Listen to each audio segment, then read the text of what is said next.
दोस्तों, राइजिंग भारत पर मैं एडवोकेट राजीव लोचन फिर से आपका स्वागत करता हूं। आज मैं जिस विषय को लेकर आपके सामने उपस्थित हुआ हूं वो है मिनिस्ट्री ऑफ होम अफेयर्स के द्वारा कुछ मिशंस या मिशनरीज ऑफ चैरिटीज़ के फॉरेन फंडिंग पे रोक लगा देना है।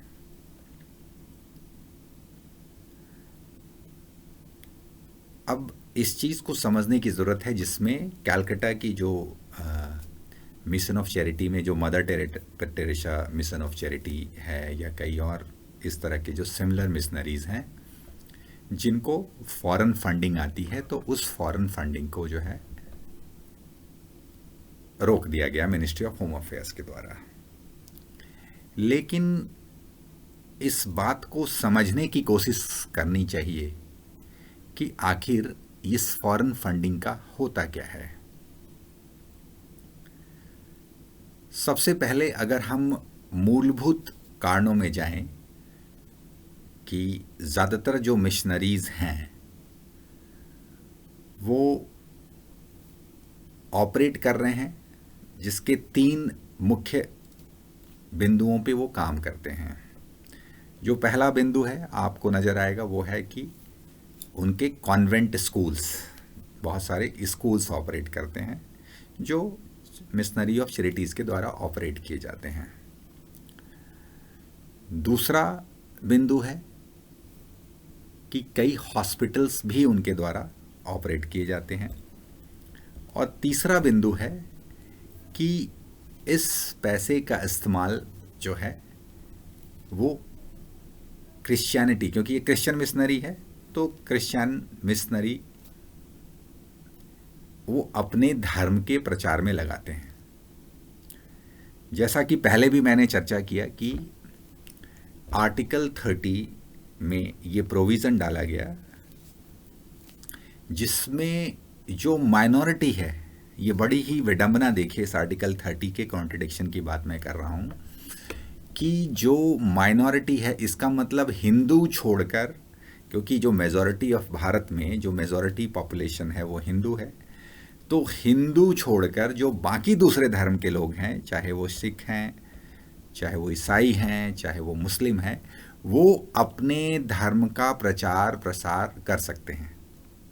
इनफैक्ट वो अपने स्कूलों के द्वारा भी अपने धर्म का, जैसे वही क्रिश्चियन मिशनरी की ऑब्जेक्टिव में एक एजेंडा, इस बात को डिनाई नहीं किया जा सकता है कि उसमें उनके धर्म का प्रचार भी होता है। और कई सारे आपको क्रिश्चियन मिशनरी स्कूल में आपको कॉमनली दिखा जाएगा कि उनमें बाइबल क्लासेस होती है। तो इस तरीके से क्या होता है कि क्योंकि शिक्षा पद्धति जो है, आपका जो एजुकेशनल सिस्टम है, वहाँ पे आपके दिमाग में वो बीज डाला जाता है और धीरे धीरे आपकी इंक्लाइनेशन बनती है। लेकिन साथ साथ ये विडंबना देखिए कि आखिर उस फंड का, जो फंड फॉरेन के द्वारा आ रहा है, विदेशों के द्वारा ये फंड आ रहा है, आखिर वो ये दान इन मिशनरी को क्यों दे रहे हैं। इस ऑब्जेक्टिव को समझना बहुत ज़रूरी है, क्योंकि कहीं ना कहीं इस मिशनरी का जो है धन का इस्तेमाल कन्वर्जन की प्रक्रिया में भी किया जाता है। और इसके कई जगह से अगर देखा जाए तो आपको सबूत भी मिल सकते हैं। जैसा कि अगर आप देखेंगे तो नॉर्थ ईस्ट में करीब करीब 7 स्टेट है, उसमें से मुझे लगता है कि 4 से 5 स्टेट ऐसे हैं जहाँ पे हिंदू अब माइनॉरिटी में हो गए हैं और क्रिश्चियन जो है मेजॉरिटी में है। और ऐसे और भी कई स्टेट जो है आने वाले समय में आपको पता चलेगा कि जो हिंदू पॉपुलेशन है वो माइनॉरिटी में चला जाएगा और जो अदर फेथ के हैं, चाहे वो क्रिश्चियन हैं या मुस्लिम है, वो मेजॉरिटी में हो जाएंगे। तो सवाल है कि आखिर अगर भारत की परंपरा को देखा जाए, भारत के कल्चर को देखा जाए, तो हमारी सभ्यता के अनुसार, हमारे इतिहास के अनुसार भारत में तो अगर क्रिश्चियनिटी आया वो अंग्रेज़ों के साथ आया, या हो सकता है कि अगर हम गोवा वाले पार्ट को लेके चलें तो पोर्तुगीज़ के साथ आया होगा। लेकिन अगर उससे पहले हम जाते हैं जहाँ पे हमारी जो सभ्यता है, अगर हमारी सभ्यता संस्कृति को देखें, जो 5,000 साल पुरानी सभ्यता है, सनातन सभ्यता है। सनातन मतलब यूनिवर्सल, जो सबसे पहले आया, जो सबसे पहले था। तो सवाल है कि इस सनातन सभ्यता में ये जो बाकी धर्म के लोगों का जो आना हुआ, तो वो कैसे हुआ? तो वो कहीं ना कहीं जो है एक छोटी संख्या में अगर लोग आए होंगे, जैसे माइग्रेंट की बात करते हैं, जैसे मुस्लिम भी एक छोटी संख्या में आए और बाकी जो है आकर उन्होंने भारत में लोगों को कन्वर्ट किया। उसी तरह से क्रिश्चियन में भी जो है अगर देखा जाए तो अगर अंग्रेज़ों के समय या पोर्तुगीज़ के द्वारा जो है एक छोटी संख्या में वो लोग आए, लेकिन धीरे धीरे जो है एक बड़ा वर्ग को उन्होंने टारगेटेड तरीके से, एक सिस्टमेटिक तरीके से कन्वर्ट करने की कोशिश की, और वो कोशिश आज तक जारी है, वो चलता आ रहा है। तो वो कन्वर्ट होने वाले कौन हैं? कन्वर्ट होने वाले वही लोग हैं जो कभी ना कभी हिंदू थे। तो इसीलिए जब हम राइजिंग भारत की बात करते हैं, जब हम भारत उदय की बात करते हैं, या नए भारत की जब हम बात करते हैं, तो उस परिकल्पना में भारत की जो सांस्कृतिक विरासत से भारत को अलग नहीं किया जा सकता। ये जो कोशिशें हो रही है, चाहे वो जिस भी सभ्यता, चाहे वो वेस्टर्न पार्ट को देखें या मिडिल ईस्ट के पार्ट के देखें, तो जो भारत की सभ्यता को कन्वर्ट करने की जो कोशिश की जा रही है या उसमें बदलाव करने की जो कोशिश की जा रही है, इन कोशिशों पर जो है ये जो मिनिस्ट्री ऑफ होम अफेयर्स ने डिसीजन लिया है, उस पर एक बहुत कड़ा प्रहार किया है। और इसके आपको दूरगामी प्रभाव जो है वो देखने को मिलेंगे, क्योंकि सवाल ये है कि अगर भारत है तो भारत अपनी सभ्यता और अपनी सांस्कृतिक विरासत के कारण ही भारत जो है एक समय में विश्वगुरु था, और अगर भारत विश्वगुरु बनना चाहता है तो भारत को अपनी सांस्कृतिक विरासत को बचाए रखना बहुत ज़रूरी है। समय अनुसार कई आक्रांता आए और अलग अलग तरीके से आए, और उन्होंने भारत की सांस्कृतिक विरासत को ही बदलने की कोशिश की, और ये कोशिश आज भी चल रही है। अगर आप इतिहास में पीछे जाएं तो जब लॉर्ड मैकॉले को एक रिपोर्ट तैयार करने के लिए दी गई, तो उन्होंने कहा कि भारत की सांस्कृतिक विरासत इतनी मजबूत है कि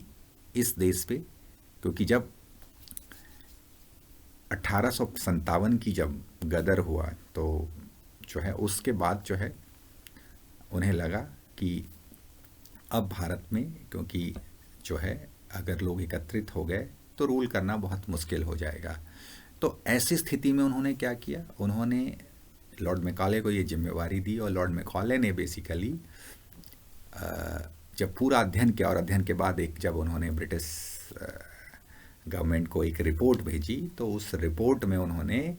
ये कहा कि भारत की सांस्कृतिक विरासत बहुत मजबूत है, और जब तक हम इस सांस्कृतिक विरासत को नहीं तोड़ेंगे, जब तक इनके कल्चर, इनके संस्कारों को नहीं बदलेंगे, तब तक हम इस देश पे पूर्णतया राज नहीं कर सकते। और इसी प्रोसेस के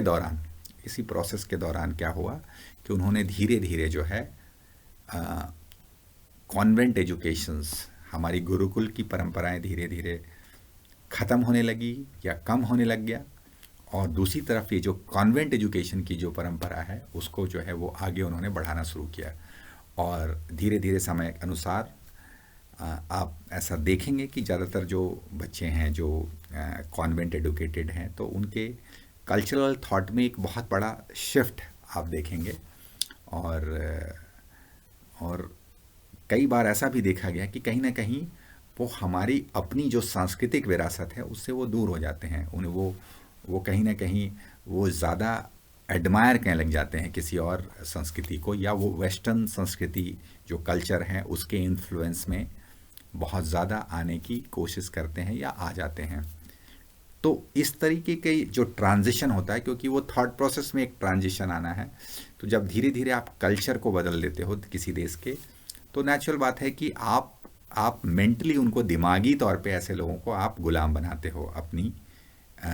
जो है वो सभ्यता के द्वारा। तो इसलिए क्या है कि ये एक जो step ministry of home affairs ने लिया है, क्योंकि इस बारे में बहुत दूरगामी रिसर्च किए गए हैं, कि इस बारे में पूरी रिपोर्ट्स अवेलेबल हैं कि आखिर जो ये फॉरेन फंडिंग होती है कि बहुत सारे मिशनरीज़ के द्वारा में, और इस फंड का इस्तेमाल किस किस काम के लिए हो रहा है। ऑफ कोर्स इस बात को डिनाई नहीं किया जा सकता है कि मिशनरीज़ ने कुछ जगह पे, चाहे वो एजुकेशन के बारे में बात करें अगर हम, तो या हॉस्पिटल्स को लेकर कुछ जगह पे काम किया है, इसको डिनाई नहीं किया जा सकता। लेकिन जो उनके पीछे की जो मंशा है, जो एजेंडा है, ठीक है, हम उसको भी जो है वो डिनाई नहीं कर सकते कि वो इसके पीछे